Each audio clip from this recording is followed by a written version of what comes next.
It is time we talk about why Delta is a T3 unit. Wait a second before you go write the comment. This is only when you are pairing her with Crown, maybe Cinderella.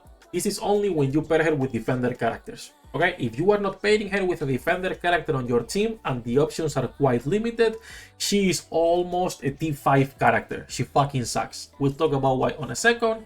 Her kit, her skills, everything. Obviously, before we start, hello the internet, welcome back to Waifus. I'm Sefhi, your favorite gambling addict. Today's topic, the tier list rating for Delta Ninja Thief.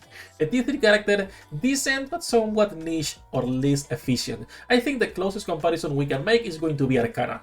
Because Crust, Rosanna, and Trina, all T3 characters, are actually better. Because they are all 20 seconds, and all of them, even outside of their niche, can still be used. So Crust obviously is going to be for either sustain or distribute, but even without those two, she can still give 20% attack damage on a 20-second per CD. So it's still usable. Like, it's still a decent character people can take advantage of. Same for Rosanna. Even without parts and even without the sustained character, she can still give 32% damage taken on a 20-second cooldown. Fantastic. And same for Trina. Yes, she works only with electric assault rifles, but she can be used just for the attack damage, another 20%. So all of them are pretty good just because of that. The closest comparison with Delta is going to be Arcana. Arcana is a fucking useless character. The only reason she is good is because she was made as a treasure for Isabel. And Delta was made as a sort of a treasure buff to Crown. That's it. Both are literally the same. I can understand people would rate her lower without the main characters. If you are not using Isabel, Arcana is a T5 character. It's a useless unit nobody will use ever, right? Same for Delta. Without Crown right now, it's just not worth building. But when you have Crown, she will actually be able to replace the core units that a lot of people have been using. And those characters obviously being Helm Treasure, those characters being Mast, and even if you want to count Naga, most people are not using Naga. Delta will be a better pick for the most part than putting Naga on the team when you have Crown, because we haven't gotten a raid with core in 30 years, right? So on the situations, Delta is an actual really good character. Like, you are not losing much damage versus running, or at least I wasn't losing much damage running Helm, a core 7 Helm fully invested, than running my Delta barely invested. Because it works the same. She's still providing decent moves, the damage taken is consistent, the heals is every 4 seconds, which is decent. Obviously, Helm burst heals are fantastic. Right, nothing comes close. But Delta in this situation is really good, and the best part is that she has good synergy with Siren. So again, this was kind of like a character that is clearly a filler, clearly most people can skip, but in the situation that you get her, she can be used on campaign, she can be used on raids, she cannot be used on tower though. That's like the thing, and that's why she's not gonna be like that great, right? That's why she's a niche unit. It's because Elysion right now at the moment has just too many good units.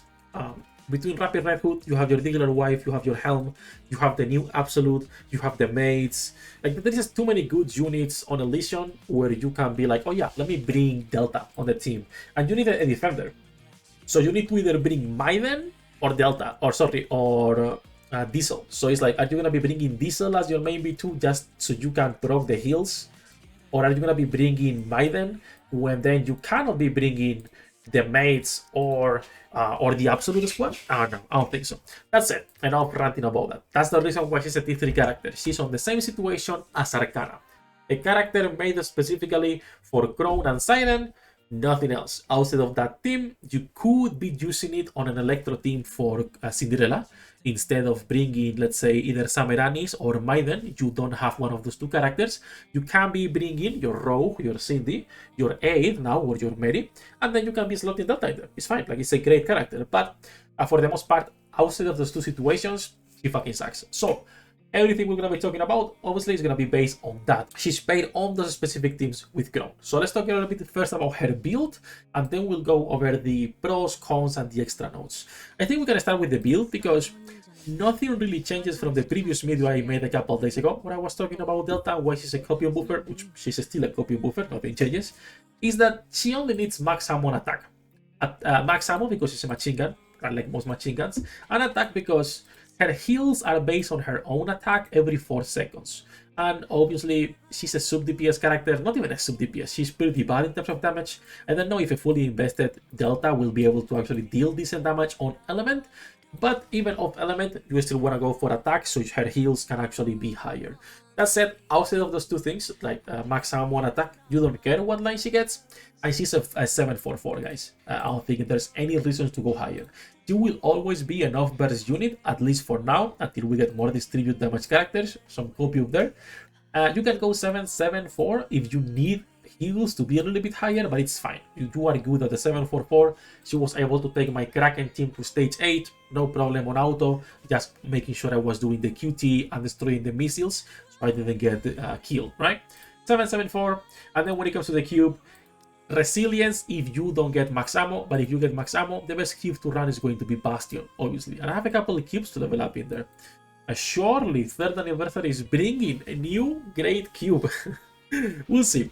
That's it about how to build her. Nothing changes, like I was saying from the previous video. It's a pretty simple character to build, a pretty cheap character to build as well, since it's mostly a supporter. It's good if you can put her a doll. You don't need to level it up. You can leave the purple doll at phase 0 and it works. A blue doll will work too, but a purple is better if you can get one from the raids. That's it. Let's go into the notes, pros and cons. And I want to make this really clear. If she's not paired with Crown or Defender units overall, it's not worth using her. Okay? So just like Arcana, that's the only reason they are that high. On the specific situation, they are T3. Outside those situations, they suck. The damage taken debuff is pretty good if paired with consistent heals that she has. It's pretty close to Marciana, but based on her damage. And even though her numbers are great, it's still quite niche within our current roster. Okay, that's it.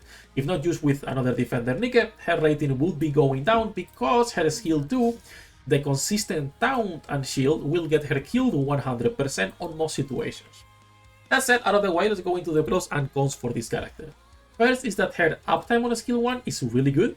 We're talking about almost a 100% uptime because it's 15 seconds, and if you are running Crown, Siren, Delta, you are going to have really good rotations. It depends who your other two characters are.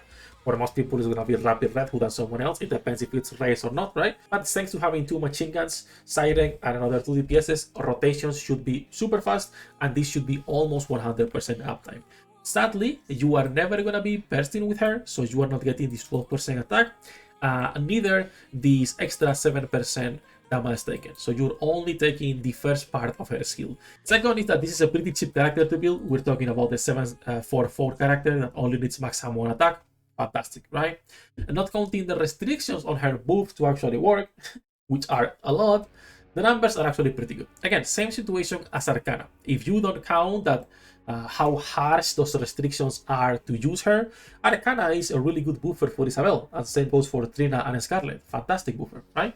But both are quite restrictive on that regard. She has consistent heals, the damage taken, and if you decide to burst with her, a couple extra offensive buffs, giving you distribute damage and even more attack, okay? So I wouldn't really bother bursting with her. You can even omit that last part, honestly. If you decide to burst with her, I highly doubt people will actually go and use her as a B2 burst unit. And then lastly, a strong synergy on teams with Crown and Siren. So you have great burst generation, you're getting great offensive buffs, the shields on your Crown, and consistent heals as well, thanks to Delta. Now let's go into all of the cons. There are a few of them, right? If there are no defenders on the team, her shields are never going to be as great as her heals. She loses basically most of her value.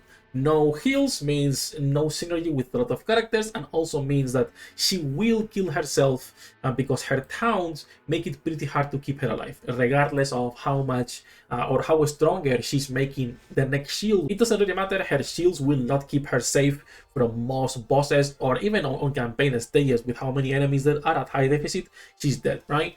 The 40-second cooldown kills a lot of possible team compositions as well, because if this was a 20-second, at least you could be making different team compositions, but since you are forced to run a second B2, it limits way more what you can do. And that's the reason why she's so limited and so ass, because it's like, bro, not only you need a defender, but you need another B2, so your team compositions are quite limited already. If she was a 20-second, this would help a lot, but Shift Up is afraid of making strong characters, I guess.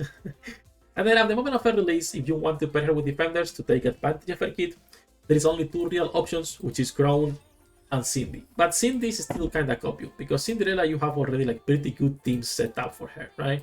Like if you decide to use her on a team with Cindy, assuming you are using, let's say, Bunny 8, right? Assuming you are still bringing your Rogue into this team. Now you only have one position left, which is going to be either your Summer Anis or your Maiden. You have like no other option. So that's why the normal Electro teams are better, because you can bring 2 buffers instead of just bringing 1. But even here, Cindy still does fantastic, but clearly she loses damage in contrast to just bringing your normal Electro buffers. I don't know where the other Electro buffer is that is. So it depends what you're doing, but I think like the only real option right now for her is going to be those grown teams, nothing else. So for 99% of the players, an easy skip character, not gonna lie. That said, those are the reasons as to why I put her for now on T3. She's literally Arcana 2.0, works with 1 character. It's also a Pilgrim, so this looks like another treasure that they made for yet another Pilgrim. Because why would they make normal treasures? Instead, they can release a character to buff just 1 unit.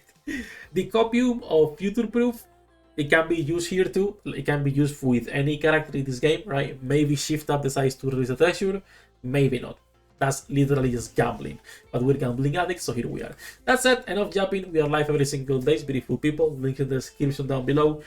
Don't pull for Delta, save for the anniversary, not worth unless you get her lucky, you get her early in a couple multis, 2, 3 multis. I think anything else than 3 multis, 9,000 gems, it's already too much. Enough ranting, as usual, good luck with your pool generates, and I'll see you on the next one.